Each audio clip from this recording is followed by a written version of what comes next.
जब मैं 9 साल का था, मेरे 2 पिता थे, एक फॉर्मल पढ़ाई वाले, दूसरे स्ट्रीट स्मार्ट।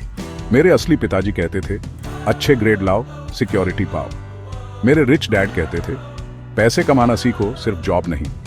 पुअर डैड ने सिखाया कि स्टेबल एम्प्लॉयमेंट, पेंशन और सीढ़ी चढ़ने की इज्जत करो।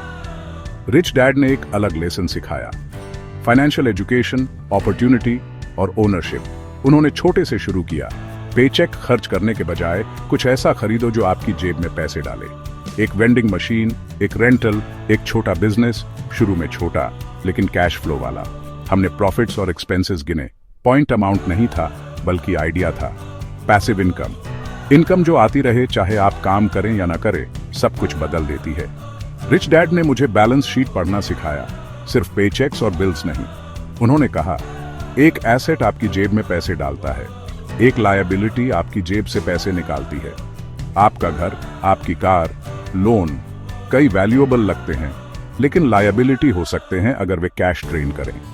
ऐसी चीजें ढूंढो जो कैश फ्लो दें। बिजनेसेस, रेंटल यूनिट्स, इन्वेस्टमेंट्स जिन्हें आप समझते हो।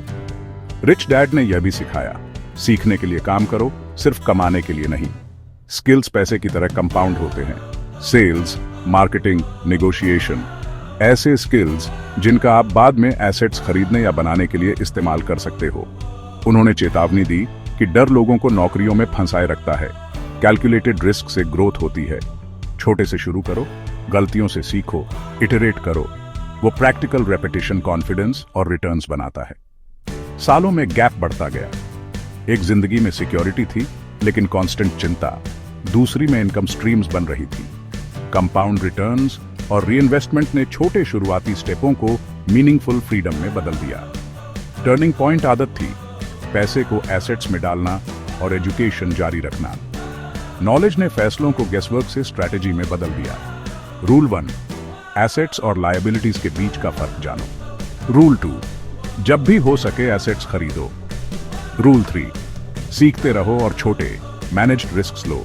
एजुकेशन से शुरू करो, एक किताब, एक कोर्स, उन इन्वेस्टर्स से बातचीत जिन पर आप भरोसा करते हो।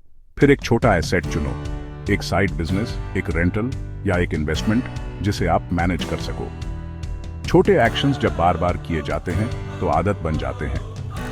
समय के साथ वे बड़े रिजल्ट्स देते हैं। कंपाउंडिंग धैर्य का काम है, उसे जगह और समय दो। मेथड मायने रखता है, लेकिन माइंडसेट ज्यादा मायने रखता है। ऐसे थिंकिंग हो जैसे कोई वैल्यू बनाता और उसका मालिक होता है। ओनरशिप आपकी इंसेंटिव्स को सर्वाइवल से क्रिएशन की ओर शिफ्ट करता है।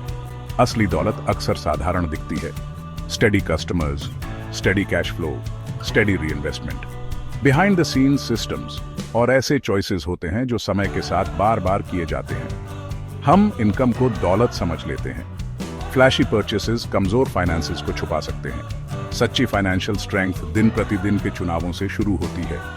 अगर आपको ज्यादा फ्रीडम चाहिए तो आज से शुरू करो। एक कॉन्सेप्ट सीखो, एक छोटा इन्वेस्टमेंट करो।